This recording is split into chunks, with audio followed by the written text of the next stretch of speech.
So today I'm going to be talking about cesium carbonate and organic reactions, but first, before we get started, a little bit about myself. Hello, I'm Sylvain. I'm a senior at Hampshire High School. This is my 5th year doing science fair. I was really disappointed and sad last year when there wasn't a regional and state science fair competition last year, but I'm ready, and here we go this year. So the purpose of this experiment is to explore the efficacy of organic reactions such as, or in this case, epimerization, when performed with different inorganic bases that all have differing alkali metals, in order to discover which one of those inorganic bases makes the most effective compound. Or to sum it up, we're going to look at which inorganic base or which compound makes this reaction work the best. So my hypothesis for this experiment is that if we use cesium carbonate as the agent in a pool of cesium carbonate, potassium carbonate, and sodium carbonate in this epimerization reaction, then the yield of the wanted isomer, or the chemical that we want from the reaction, will be higher because of the individual size of the alkali cations, or the size and the makeup of cesium compared to potassium and compared to sodium. The first step in materials and procedure is gathering the materials to complete the epimerization reaction and gather materials to complete thin layer chromatography, which will help us compare the results of the epimerization reaction. So we need to gather our inorganic bases. As I said previously, cesium carbonate, 15 grams, potassium carbonate, 15 grams, and sodium carbonate, 15 grams. Each one of those is necessary to complete one epimerization reaction. Then also in this epimerization reaction, one run is going to require 200 milliliters of toluene, as well as the substance we are epimerizing, which is catnip essential oil. For the epimerization reaction, we also need the correct glassware and equipment, such as a heating mantle, a 500 milliliter round bottom flask, a condenser in order to catch the toluene, as well as other appropriate glassware. Then, to complete thin layer chromatography, we need the solvent, which in this case was a 95% to 5% petroleum ether to ethyl acetate solvent, as well as the thin layer chromatography sheets themselves, as well as microcapillary pipettes.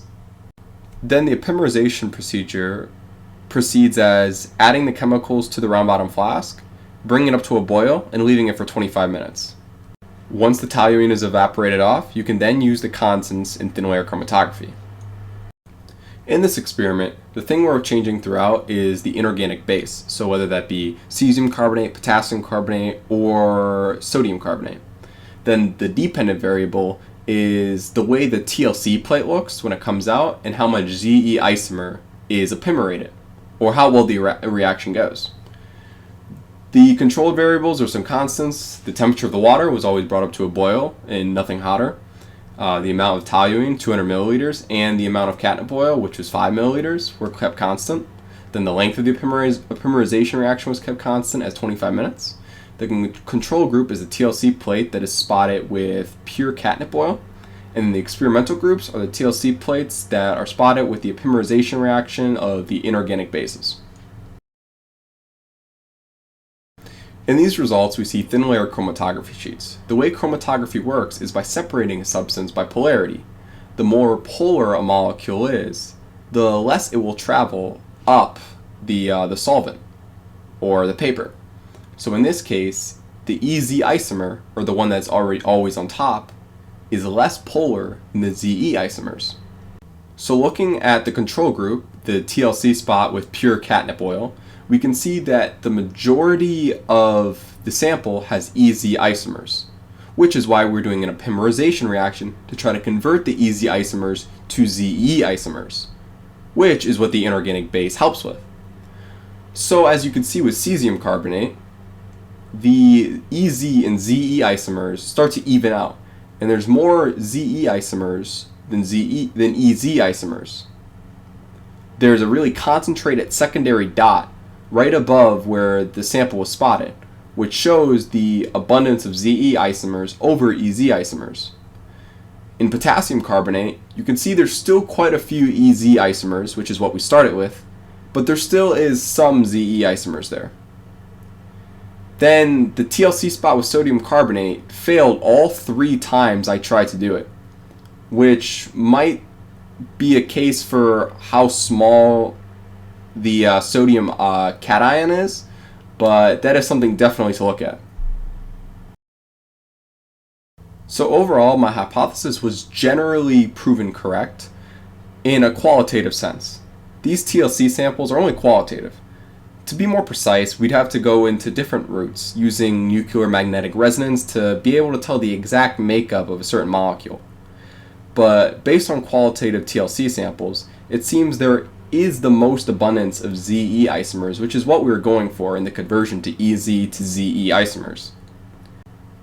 The quality of the results also proves the notion that larger cations produce a better conversion results, since the size of the alkali metal's atom radius is in the same order as the yield results: cesium 1, potassium 2, and sodium 3.